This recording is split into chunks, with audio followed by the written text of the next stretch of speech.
こんにちは。スポーツライターの木崎真也です。今日はワールドカップの日本代表メンバーについてお話ししたいと思います。まず大きなトピックとしては、三笘薫選手が負傷によって戦外となってしまいました。また昨年末の負傷によって南野拓実選手も戦外となっています。なので日本代表は2人の重要なアタッカーを欠いて大会に臨まなければいけません。ですので、そこは非常に戦力ダウンになってしまうので心配されてはいるんですけども、その代わりに後藤圭介選手、生涯健人選手という若手が選ばれましたので、彼らの活躍に期待が集まっています。で、今日お話ししたいこととしては、26人の選手がどういう高校、大学、クラブを経由して、日本代表になってきたかということについて、育成のテーマですね。育成についてお話ししたいと思います。まず26人のうち、現在 J リーグでプレーしている選手は3人のみです。フィールドプレイヤーは長友選手のみということになりまして、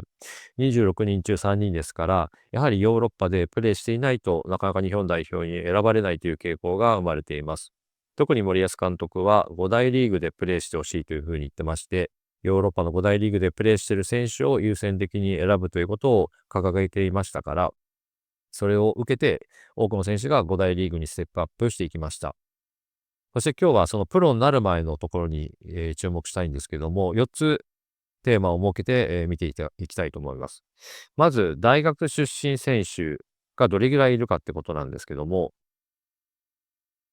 これが2022年、前回の大会と今回2026年の、メンバーについて数字に数えてみました。まず一番上が大学出身選手。前大会は9人、で、今大会は7人となってます。やや減っていますけども、三笘薫選手が選ばれていれば、ここは8人になったので、ほぼ変わっていないかなと思います。なので、大学サッカーっていうのは依然として、日本の中で存在感を発揮しています。で、この2つ目に書いてあるのは高校。高校っていうのは高校サッカー部、日本では高体連と呼ばれてるんですけども、プロではなくてアマチュアの学校が、持ってるサッカー部でプレーした選手の数ですけども、それは前回13人、で、今回も13人ということで変わってません。で、J ユース、J リーグのアカデミー、J リーグクラブのアカデミーのことを日本では J ユースと呼びますけども、その数も12から12ということで変わっていません。なのでこれを見ると、大学のやっぱり存在感がありますし、あと高体連、高校サッカー部と J リーグのユースの数がほぼ同じなので、この両輪によって日本サッカーが、回っていることがわかると思います。で、2つ目に見たいのは、じゃあ大学、特に、注目するとどういうことが言えるかというと、大学経由でプロになる場合は、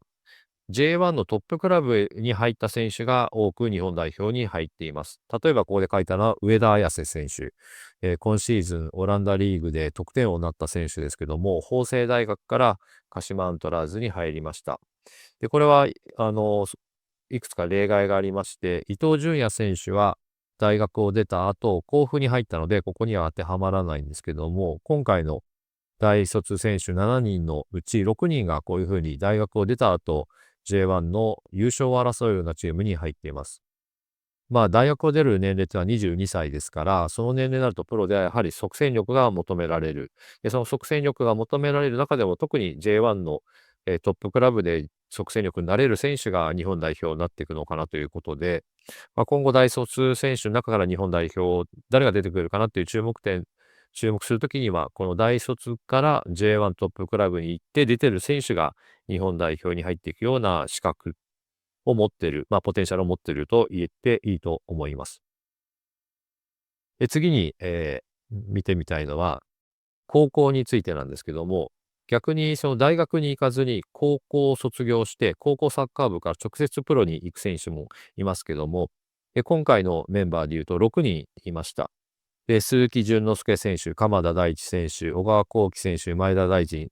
選手、佐野海舟選手、鈴木唯人選手。この彼ら6人全員が高校サッカー部からプロに行くときに、J2 から J1 のミドルクラスの間のクラブに、行っています。ここで挙げた佐野選手に関しては、今、マインツの主力選手ですけども、米子北高校から町田に行きました。当時、町田は J2 でした。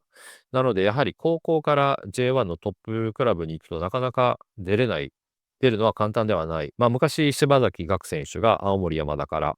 鹿島アントラーズ行っていきなりレギュラーで出てましたけども、それいうのはやっぱり稀で、今 J1 のレベルも上がってますから、高校からそのプロに行くときに J2 から J1 のミドルクラスを選んでいくと、より出場がしやすくなって、で、そこでステップアップして、代表に、絡んでいけるのかなと思います。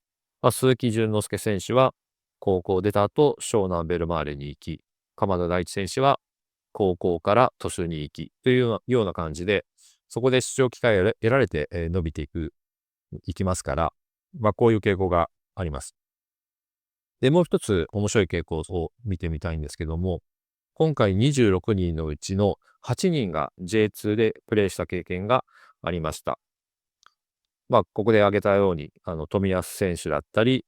バイエルンでプレーしている伊藤洋輝選手だったり、リバプールでプレーしている遠藤航選手だったりということで、非常に日本にとっても重要な選手が多いんですけども、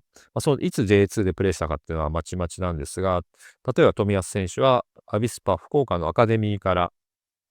福岡に入団した時、福岡 J2 にいましたし、伊藤洋輝選手はジュビロのアカデミーからジュビロに入った時は J1 だったんですけど、その後ジュビロが J2 に落ちたので、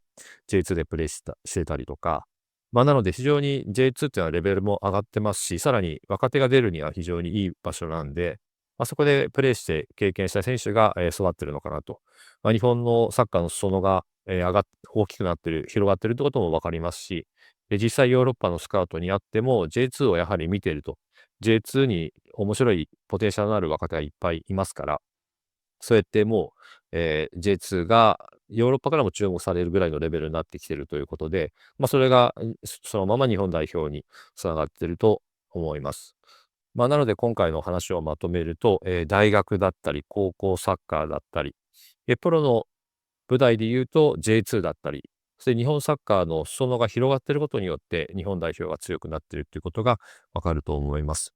で、今ヨーロッパの5大リーグやトップリーグに行かないとなかなか日本代表に入れなくなりましたが、そのルーツにはやはり高校サッカー、大学サッカー、J2、J1 があるということで、そこをいかに発展させるかが日本サッカーが強くなるかの鍵があると思います。今日もご視聴ありがとうございました。